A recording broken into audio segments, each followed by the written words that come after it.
Close enough.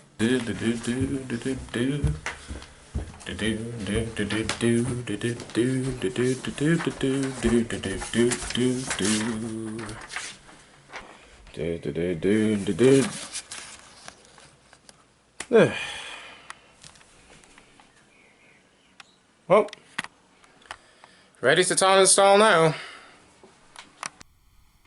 Hello YouTube, this is Depassion, also known as Mikkel, and welcome to another No More Side Job segment. It's actually been quite a while since I last done one of these, mainly because of how two major things. One, the structure of No More Heroes 2, just when it came to the lineup of missions.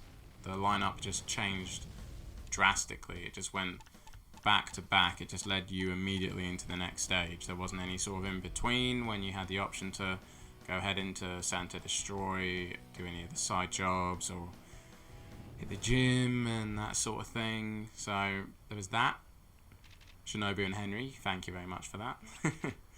And also had the New Game Plus Expo event, and along with that I also did my analysis of the No More Heroes 3 leaked gameplay footage as well. So yeah, just both of those just popping up, just queuing up back to back. And yeah, I've been away from doing these No More Side Job segments for a while. Plus I've been super busy.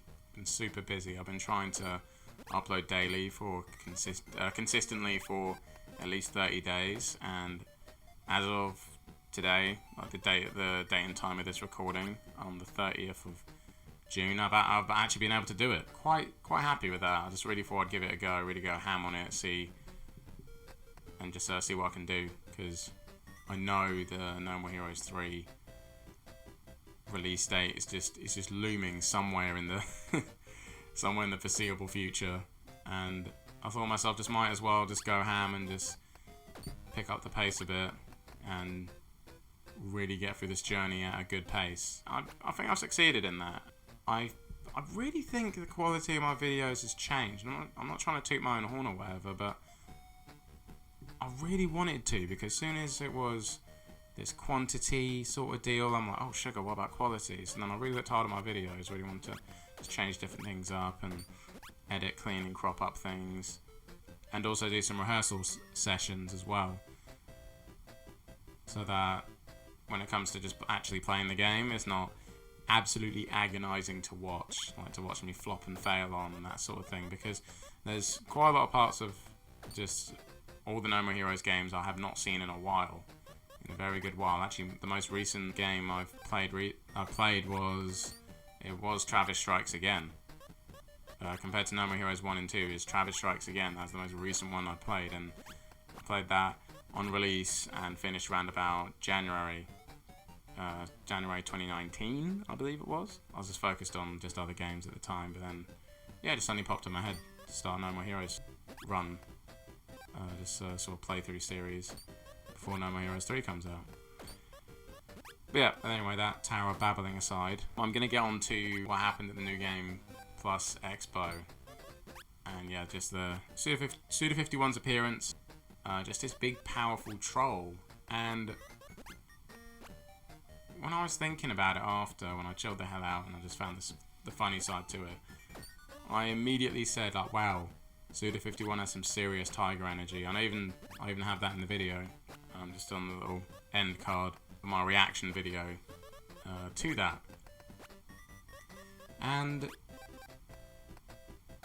I didn't just simply say it because, oh, Travis turns into a tiger in No More Heroes 2, or the fact that Travis, like his name, it sounds similar to tiger in Japanese. Like, no, like, well, I think in phonetics it sounds like you're saying tiger when you're out in Japan. I think it's something along those lines, but it wasn't either of those things, because I'm aware that when it comes to dragon energy, it's always this kind of, no matter what, you're always moving forward. You're doing whatever you can to move forward towards what you're aiming for.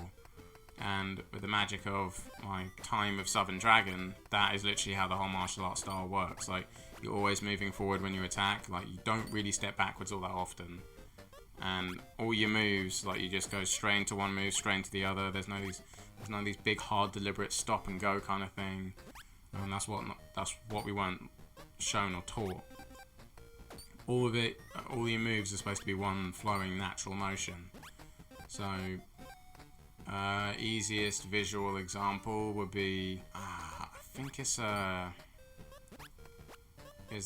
remember that smelly spirit scene in Spirited Away, and when you get all cleaned up, and it had that kind of like, not creepy laugh, creepy laugh, it's more like a trippy laugh, and it just zoomed out the building. It just really just flipped around and zooped on out of there. Actually, another one is, I think it's Haku? No. I think I got the name wrong, but there's also that literal just water dragon, spirit of the river character. I really can't remember Spirited Away all that well, but visually, yeah, just how that dragon just moves around through the air. Just flipping and shifting around a bit like a water snake, just in the sky, like that. That's essentially what Southern Dragon Kung Fu, Long Yin Kuin, that's essentially what that whole martial arts system is aiming for, is trying to do that just with the human body in a fighty sort of way. When it comes to tiger energy, I had to look this up, but I was aware that tiger and dragons, they don't get along when it came to Eastern philosophy and spirituality and all that sort of stuff, right? And I thought to myself, well, if it's always moving forward when it comes to a dragon, would a tiger just be more patient and just launch out the power when it has to? And then I read it up, and yeah, my thought on that was roundabout on the same lines. And what I found interesting is that the tiger and the dragon, like, it's like when it comes to just like way back when times, that the belief is that they've always been at each other's throats. The dragon stands as a higher power, while the tiger is like a symbolism of groundedness and reality, and the tiger takes from the dragon to command and demand a sense of balance, sort of thing. So the tiger is essentially, in a way, like a symbol of just patient brewing power, and it's just ready just to pounce out when it's ready, like as soon as the situation calls for it. And I really think that, yeah, you can have your ambition to really just go forward or shoot upwards and head upwards for your goals, that sort of thing. Or more head towards. I actually prefer to see, when you're working towards your goals, is actually towards them, not up them. Because as soon as you're describing your goals as being above the version of yourself, like being above how you see yourself currently, then straight away you've already kind of knocked yourself down a peg, like mentally in a way. And you kind of almost discourage yourself like a tiny bit. So when you don't reach that goal, then all of a sudden you're like, oh, damn it, I feel so super bad about myself or whatever. That's what I've noticed with myself anyway, and that's what I noticed when it comes to how people talk about themselves when they talk about their goals. So yeah, don't do that. Move towards them. Like, it's good to watch what you say when you're just talking about what you're up to. So yeah, it's a nice little top tip on that, on a little bit of Tower of Babbling. Yeah, it is good to ascend. It is good to ascend and move forward like a dragon, but at the same time have just that wonderful steady foundation of just your basic understanding of all your abilities that you can use just straight away. As soon as you need it, boom, it's right there. It pounces out of you, kind of thing. And in quite a lot of interviews, just watching Suda 51, it's always this steadiness with him, right? And I'm just describing him just as a person, right? I'm not going to try and push this entire like dragon or tiger energy narrative onto him. I'm just seeing where the comparisons like sort of are from my perspective. Like, you guys can think whatever you like as well. Like, I'm just sharing my thoughts on this. He's always seemed just steady, and always so goddamn chilled out. And when he talks about his games, I just find it so goddamn interesting, and it's always such a unique perspective on it. Like, more often than not, I end up always learning something new when it comes to just Suda 51. And especially for all the games he's done over the years, and I'm actually super happy that he's kind of stayed in this sort of, not niche, it's almost kind of on the outside when it comes to the gaming industry. Not like hated or whatever, but like just such a unique place. So it's always, I think that's part of the reason why it's so exciting to see him, because it just feels like you're just watching a rock star just be super chilled out after doing an amazing performance. Just like, yeah, just freshly swallowed a firework and sneezed out a rainbow. Just it's a terrible analogy, but there's something very dazzling about Suda. I'm not sure what it is, but he seems pretty goddamn settled in himself and what he's up to, and he seems very sure of the games he creates as well. Like, nobody's perfect, especially when it comes to an artist like this.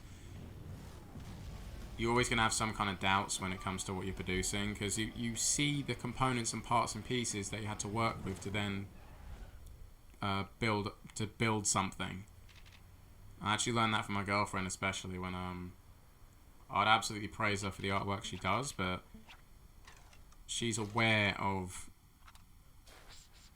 the different brushstrokes and all that jazz when it, especially like the sort of small mistakes. Like she'll point them out to me, like the small ones, and I'm like, oh yeah, there's kind of off, or something like that. And then you don't see the whole picture in a way. You're able to zoom in and really see like the separate components that put it together.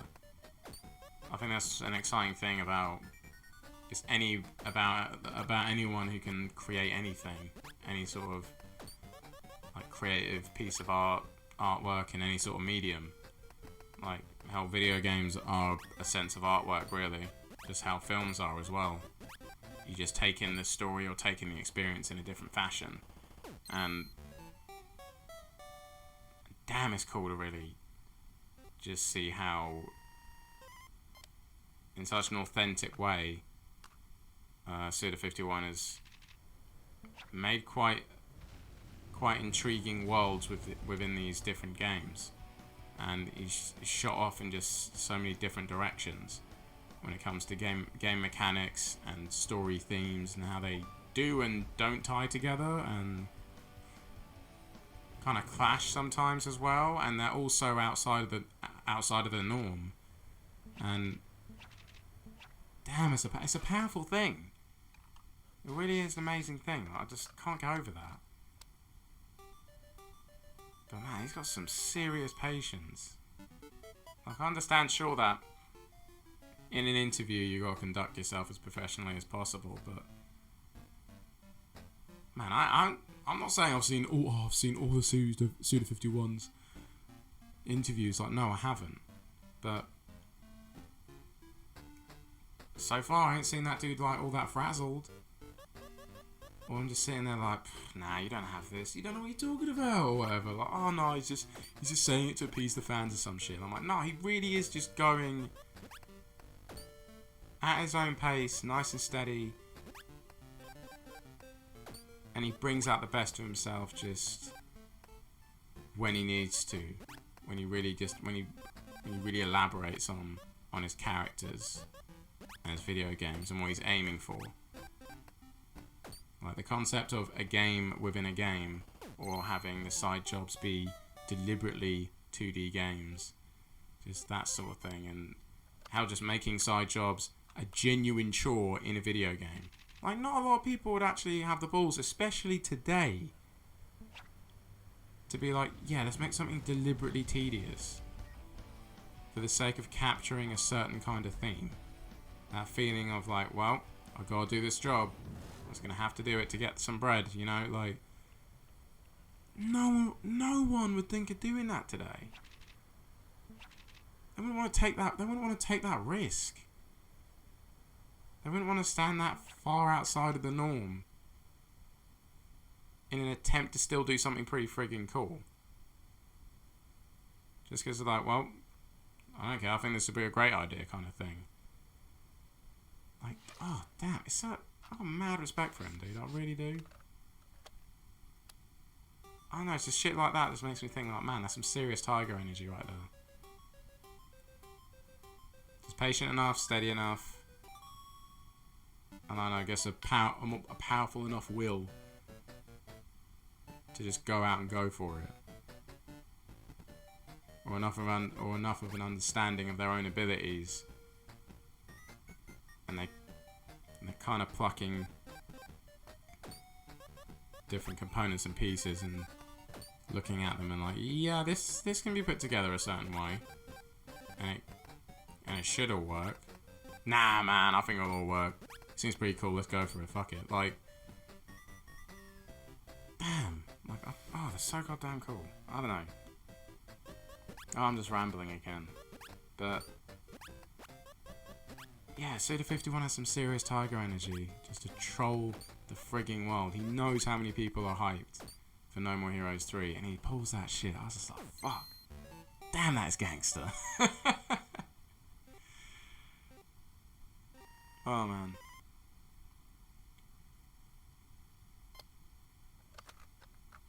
I do hope I can do that sort of thing my own way one day.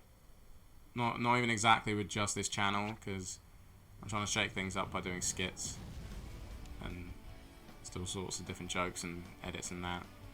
Just because I know some things that's pop in my head. I'm like, oh, I think that'd be cool. Let's give that a shot. Like it's hard for me for an idea to pop in my head, and I don't at least like examine it for a good bit if I've got some doubts on it, and really like think it through, like, could it work, could it not work, that sort of thing. I always try to go forward with my ideas, as many as I can. Damn, Suda. Damn, just think about all the ideas and like different video game concepts he hasn't gone forward with, and like this is all the cool ass stuff we got so far. I'm just a scrub who's just been playing just No More Heroes games. I'd love to play Killer 7, but my laptop's a shit, so it'd be kind of a damn shame I've had that stuff like running on my laptop. I guess I can get it through Steam. I don't know how Steam works. It's kind of confusing. Man, it's crazy. I kind of don't want to see like a day in the life of Suda 51, because I think it'll just spoil like so much for me. Just like, no, I'm seeing the magic formula. This is how he makes video games. Damn it! This is how he puts all his ideas together. Damn it! Like, oh man, but fanboying aside, I'm looking forward to No More Heroes 3. And yeah, do check out that gameplay analysis if you haven't yet. It was a lot of fun doing that video. Bit of a good challenge, especially, but yeah, do check that out when you can. Yeah, but best for all of us who are still waiting for No More Heroes 3.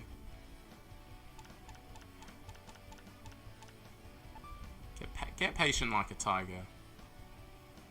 Make sure you know where your strengths are, so once the moment comes, you're ready to leap forward to your debit card and just order No More Heroes 3 straight away, because god damn, that game's gonna be amazing. Ooh, boy. But until then, this has been Depassion, also known as Mikkel. See you on the next journey. Take care.